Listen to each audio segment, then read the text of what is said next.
welcome back to the Cutlass Board Games channel. You're in for a treat. This time we've got another Cutlass deck tech video, and this is something a little spicy. This is a different interpretation on the kind of Turbo Pirates archetype, where we have a bunch of blue crewmates that we're never going to play into the tableau. And I'll explain how that's going to work in just a second, but let's have a look at the whole deck. It's a whole bunch of pirates, except we've got two different structures. A lot of the pirate decks that you'll see are entirely crewmate focused. This one is slightly different. So the first one we've got is Dread Omensinger, where basically what you're going to be doing is just discarding the top three cards of your deck every time, nearly every time, because it gives you the option. You're always going to be looking at the top three, and then you can choose to put as many as you want into the discard pile. Any that you keep and put into your hand, it will take damage. So you're only really going to keep the super important stuff, and most things you're going to want to discard to try and activate Eternal Greed by having all those crewmates in the discard pile. But it is really fast card advantage. It's basically drawing 3 cards every turn, either into your hand or into the discard pile to help you activate your abilities, which is pretty strong. But the other structure, and what makes this, I think, an interesting deck list, is the Tideskipper. Now, what the Tideskipper does is it says, discard a crewmate from your hand and activate its effect. So cards like Fell's Seermaiden and Orgmundarr the Reshaper, you'll discard them to the Tideskipper's effect, and then their ability is going to activate from the discard pile, which for both of them is draw a card. So the Tideskipper will be basically discard a crewmate, draw a card. But Fell's Seermaiden and Orgmundarr the Reshaper have these secondary effects, which you'll also get to be able to use, as well as cycling for free every time. But additionally, we have Tybaltimus the Scorned, where that activated ability is banish this card, draw 2 cards.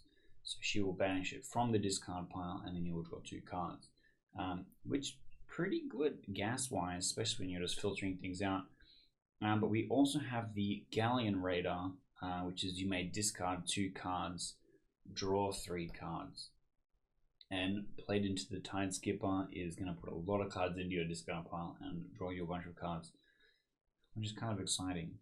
This is also an Arvyjj the Corruptor deck list. This is our sea monster of choice over here, where what Arvyjj does is actually kind of similar to Dread Omensinger, where you reveal the top 3 cards of your deck, choose a crewmate with a discard cost not found in your tableau, and add it to your tableau face up, then discard the rest.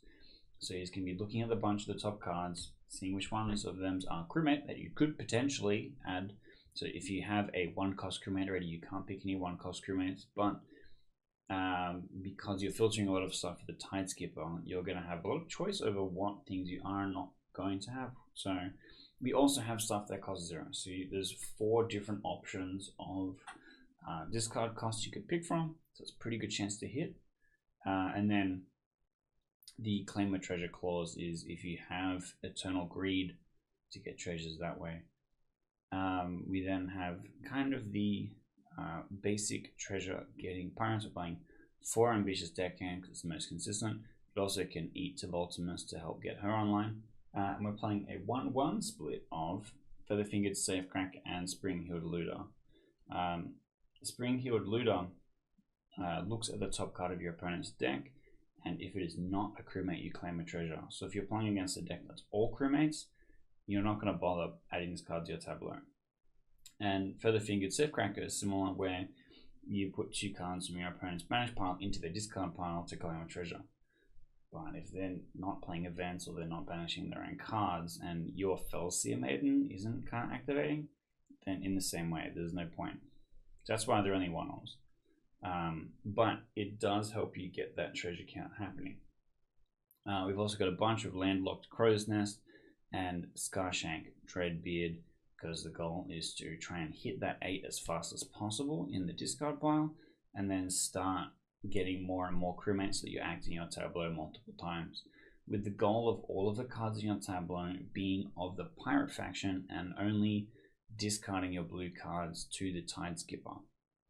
Obviously, sometimes you're not going to have those options, but you can always just discard them to stuff like Galleon Raider to draw the cards and filter through your deck that way, because the goal is to be spinning through it as fast as you can, getting your discard pile as full of crewmates as possible.